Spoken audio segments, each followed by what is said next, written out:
স্বপ্ন বুনতে গিয়ে ঢলে পড়লেন মৃত্যুর কোলে।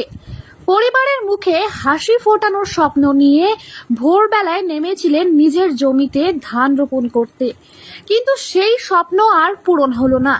জমিতেই নিথর হয়ে পড়ে রইলেন এক কৃষক। ঘটনাটি জলপাইগুড়ি সদর ব্লকের দক্ষিণ বেরুবাড়ি গ্রাম পঞ্চায়েতের সাতকুড়ার মহন্তপাড়া এলাকার। মৃত কৃষকের নাম জোনাকু রায়, বয়স 53 বছর। পরিবার সূত্রে জানা যায়, বৃহস্পতিবার সকালেই তিনি নিজের জমিতে ধান রোপণ করতে যান।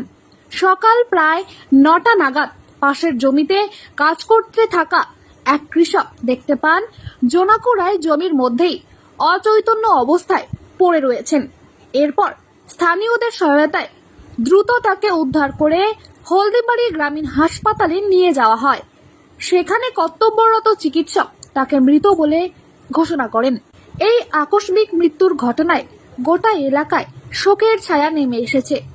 পরিবারের কান্নায় ভারী হয়ে উঠেছে পরিবেশ। পুলিশ সূত্রে খবর, শুক্রবার মাথাভাঙ্গা মর্গে দেহের ময়নাতদন্ত সম্পন্ন হওয়ার পর পরিবারের হাতে মৃতদেহ তুলে দেওয়া হবে। নির্মল ভাই, বাড়ি কোথায়? বরিতে। কি হয়েছে বলেন তো? এই যে স্টক করছে, কাদার মধ্যে পড়ে গেছে। কি নাম ওনার? জোনাকু রায়। কখন হয়েছে এই ঘটনা?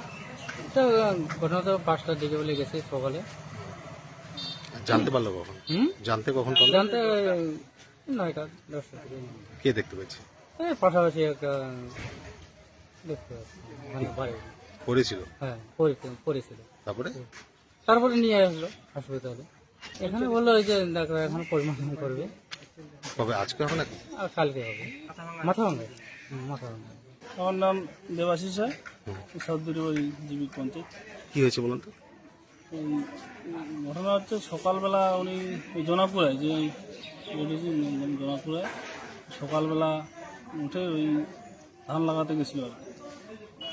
ধান লাগাতে গিয়ে 6টার দিকে মনে হয় গেছে বাড়ি থেকে। যাওয়ার পর ধান জমিতে গেছে, গিয়ে ওই সময় কেউ দেখতে পায়নি আর কি। উনি কি একাই ছিল? হ্যাঁ, উনি একাই গেছিলেন।